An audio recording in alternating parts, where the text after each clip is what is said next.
السلام عليكم ورحمة الله تعالى وبركاته. كنتمنى تكونوا بخير وصحة وعافية. هذه فقط حلقة مستعجلة قررت نقوم بها بسبب أنه من يومين هذه كانوا بزاف ديال الإخوة كيتشكاو من انقطاعات مستمرة ومتواصلة وبشكل غير عادي لإنترنت اتصالات المغرب، خاصة الناس اللي كيستعملوا الراوتر من نوع تي بي لينك، بحيث لو كيواجهوا تقطعات في صبيب الإنترنت كل 5 دقائق وكل 10 دقائق ثم كيرجع مرة أخرى. اللي خصكم تعرفوها اخوتي ان المشكل هو مشكل على مستوى الدي ان اس، انه لازم اننا نغيروا اعدادات الدي ان اس باش نقدروا نحلوا المشكل. صراحه ما عرفتش شنو السبب اللي خلى كاع الروترات من نوع تي بي لينك انها تعرض لهذا المشكل، لانه مشكل عام منتشر انتشر بشكل فيروسي. ربما هو مشكل عند اتصالات المغرب نفسها، لا ادري. على اي باش نحلوا هذا المشكل هذا لازم تتبعوا معايا الخطوات التالية.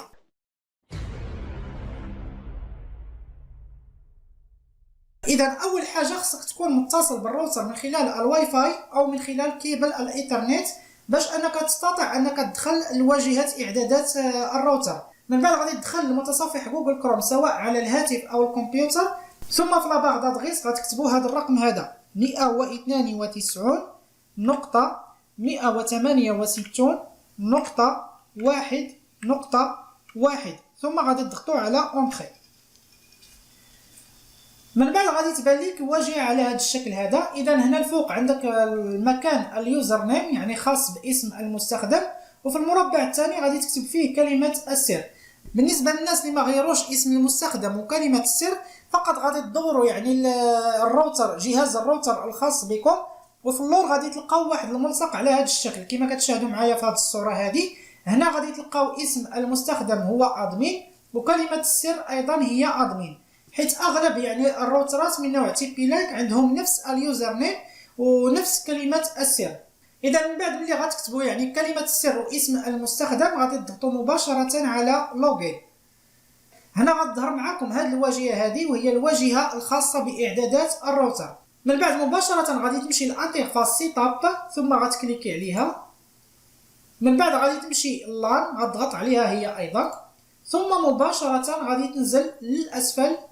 غادي تلقى هنا خاصيه سميتها دي ان اس ريلي، غادي تكليكي هنا على هذه القائمه هذه وغادي تختار منها الخيار الثاني يوز يوزر ديسكفرد دي ان اس سيرفر اونلي.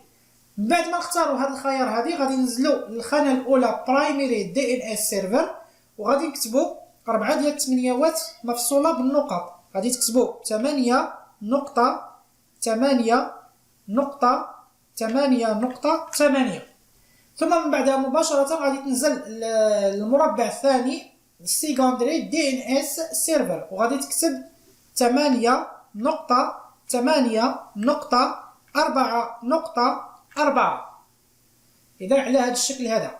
من بعد مباشره غتكليكي على سيف باش يتم حفظ الاعدادات. من بعد غادي تعمل غوديماغي الجهاز الراوتر، غادي تسدو وتعاود تفتحو من جديد باش يتكونفيغورا بالاعدادات الجديده. وان شاء الله غادي تلاحظوا انه ما بقاش تقطعات في الكونيكسيون سواء على الهاتف او جهاز الكمبيوتر. اذا كنتمنى تكون الحلقه نالت اعجابكم، والى الملتقى ان شاء الله في حلقه جديده من حلقات قناه مركز تقنيه للمعلومات. اي سؤال او استفسار في مجال التقنيه غادي نكون سعيد جدا بالاجابه عليها. ما عليكم الا تابوناو في لاشين ديالي مركز تقنيه للمعلومات على اليوتيوب، واللي عنده شي سؤال او استفسار فمجموعه مركز التقنيه للمعلومات وكذلك صفحه مركز التقنيه للمعلومات غادي تكون رهن اشارتكم في كل وقت وحين. والسلام عليكم ورحمه الله تعالى وبركاته.